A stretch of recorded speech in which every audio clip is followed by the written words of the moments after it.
Comme toujours, étudier, calculer et représenter est l'objectif de cette vidéo.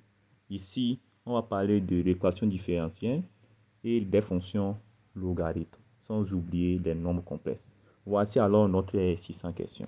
Monsieur Akapo possède 2 terrains non encore exploités qu'il voudrait absolument sécuriser à cause de personnes mal intentionnées qui utilisent ces espaces à des mauvaises fins. Il décide donc d'acheter du fil bordelé pour clôturer entièrement chacun de ces 2 terrains. Le rouleau de 5 mètres de ce fil lui est vendu à 4 500 francs CFA. Il devra en plus remettre 5 000 francs pour les piquets et la main-d'œuvre pour chacun des terrains.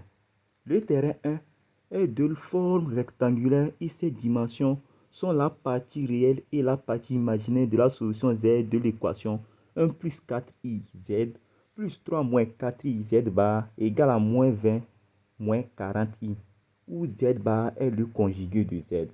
Le terrain 2 est formé de l'ensemble des points MZ du plan complexe tel que le nombre complexe IZ sur Z plus 20i soit réel. La voie principale qui donne accès à ces 2 terrains est assimilable à la courbe représentative de la fonction f définie de R vers R par f de x égale à x carré plus bx plus c plus x carré plus 2x ln de x, où la fonction qui a x sont associées à x carré plus bx plus c est une solution de l'équation différentielle y second moins 3y plus 2y égale à 2x carré moins 4x moins 1. Monsieur Akapo demande à son fils Miklanou, ton camarade de classe, de lui représenter sur un papier la route indiquée. Consigne 1. Déterminer la dépense totale que monsieur Akapo va effectuer pour clôturer ces 2 terrains. Prendre pi égale à 3,14 et les dimensions de chaque terrain à mètres. Consigne 2. À partir de tes connaissances en mathématiques, aide Miklanou à faire le travail que son père lui a demandé en considérant le repère OIJ, où le point O désigne la maison de monsieur Akapo. On voit que notre exercice-ci met en jeu les nombres complexes, étude d'une fonction logarithme et les équations différentielles. Sans plus tarder, on va passer vite à la correction.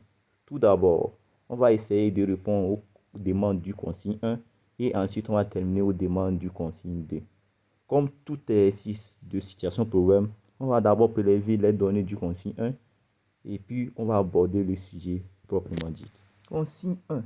Déterminons la dépense totale que M. Akapo va effectuer pour clôturer ces 2 terrains.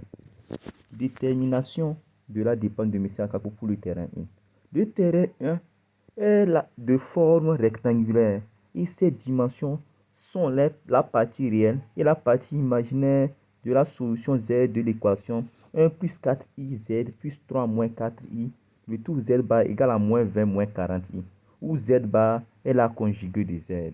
Soit Z égale à x plus y, ce qui implique que Z bar égale à x moins y, avec x et y des réels. Donc ce qui dit que 1 plus 4i, le tout Z, plus 3 moins 4i, le tout Z bar égale à moins 20 moins 40i, équivaut à 1 plus 4i, je n'en pas Z par son expression, Z bar par son expression.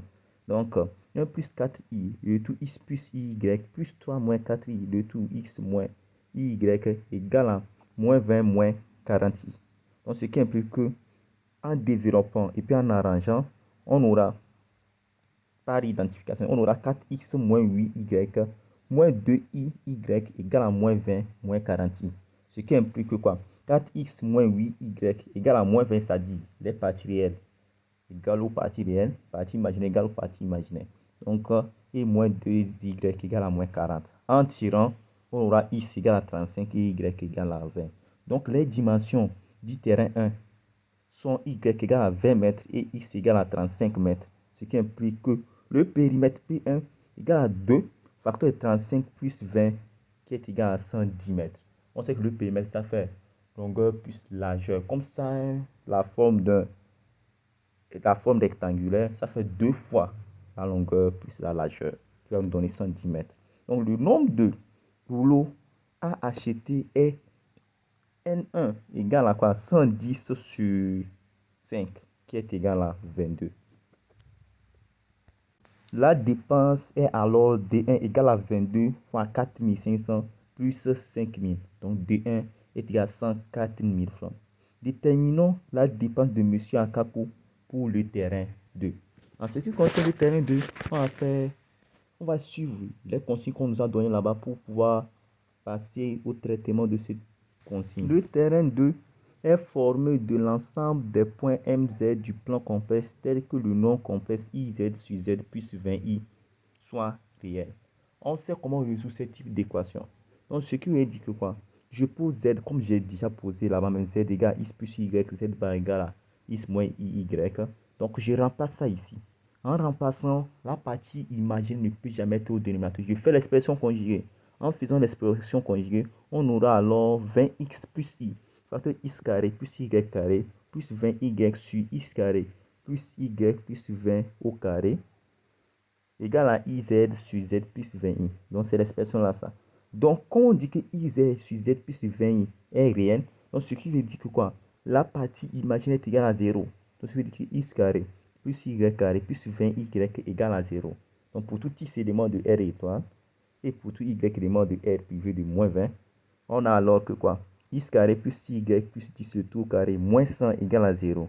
Donc, l'ensemble des points MZ du plan complexe tel que le nombre complexe IZ sur Z plus 20i soit réel est le cercle de centre A de coordonnées 0 moins 10 et de rayon R égale à 10 privé du point B de coordonnées 0 et moins 20. Le périmètre P2 serait égal à alors quoi? 2 pi fois R. Donc, on nous a donné la valeur depuis. Donc, ça fait 62,8 mètres. Le nombre de rouleaux à acheter est N2 égale à 62,8 sur 5, qui est égal à 12,56. Donc, ce qui implique que N2 égale à 13. La dépense est D2 égale à 13 fois 4500 plus 5000. Donc, D, ça fait 63 500 francs. Donc, les dépenses totales D que M. Akapo va effectuer pour clôturer ces deux terrains est D égale à D1 plus D2, qui est égal à 104 000 francs plus 63 500 francs, ce qui va nous donner D égale à 167 500 francs. Donc, pour clôturer ces deux terrains, M. Akapo va dépenser 167 500 francs. Passons alors aux consignes 2. Et donc, Mikpla nous a fait le travail que son père lui a demandé en considérant le repère OIJ, où le point O désigne la maison de M. Akako. On sait que f de x égale à x carré plus bx plus c plus x carré plus 2x ln de x. Et la fonction qui a x on associe à x carré plus bx plus c est une solution de l'équation différentielle qu'on vient nous donner. Donc, on va dire soit g de x égale à cette fonction. Détermine les réels A, B et C pour que G soit solution de l'équation différentielle. Donc, je vais dériver G une fois, dériver G deux fois, et je vais remplacer G dans cette fonction pour faire l'identification. Donc, lorsqu'on dérive G une fois, on sait ce qu'on va avoir. On dérive G deux fois, on sait ce qu'on va avoir. Donc, on remplace. En remplaçant, on aura G second de x, moins 3G prime de x, plus 2G de x, égale à 2x carré, moins 4x moins 1.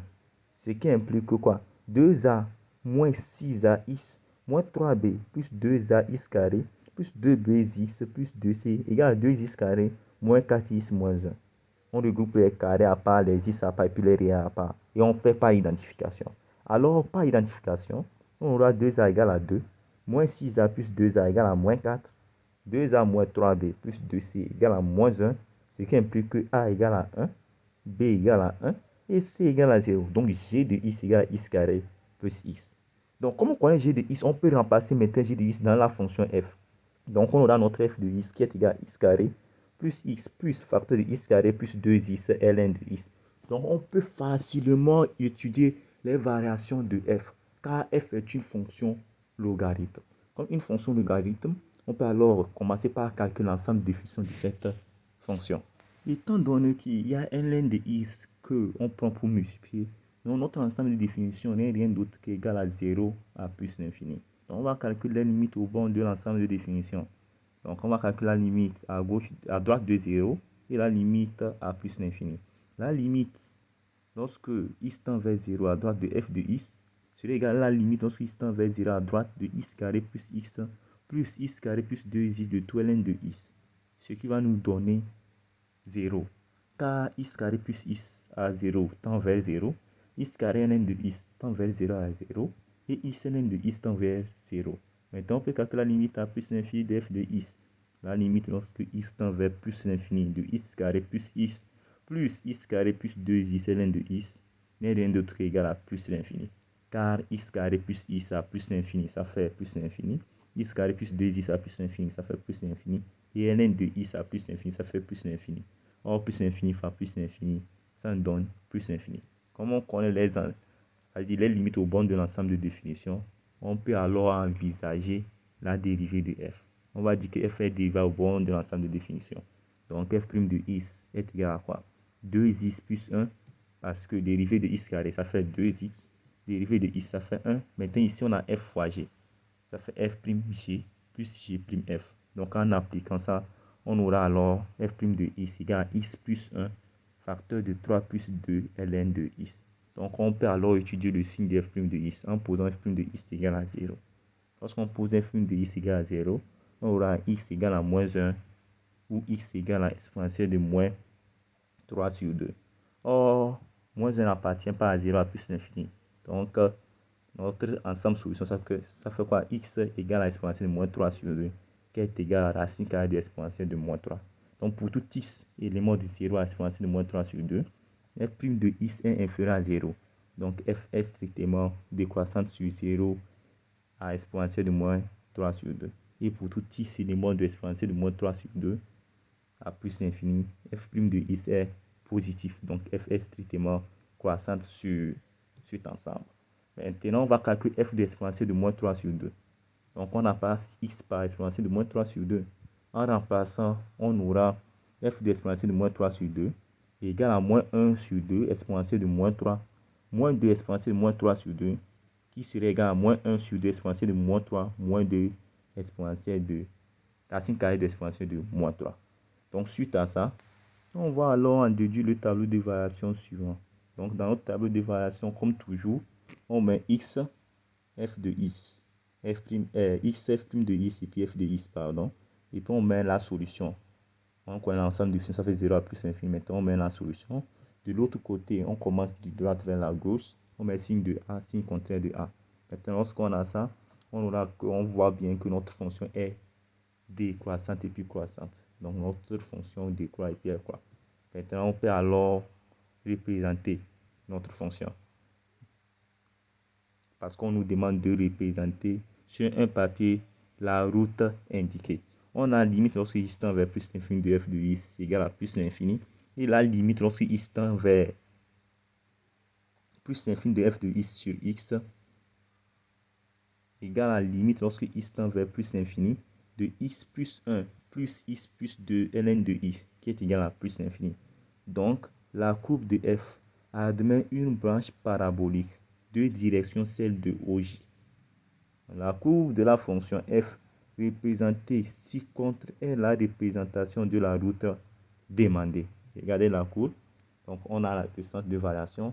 Ça quitte de 0. On a 0. Ça décroît jusqu'au sommet, racine d'expo moins 3 à f de racine d'expo moins 3. Et puis, ça commence à croître. Merci d'avoir prêté attention. Partagez massivement à vos camarades pour que ça touche beaucoup de personnes qui ne comprennent pas le phénomène de la représentation des fonctions logarithmes ou bien de l'étude de n'importe quelle fonction. N'oubliez pas de liker, de vous abonner pour ceux qui ne le sont pas, pour ne pas rater d'autres vidéos à venir.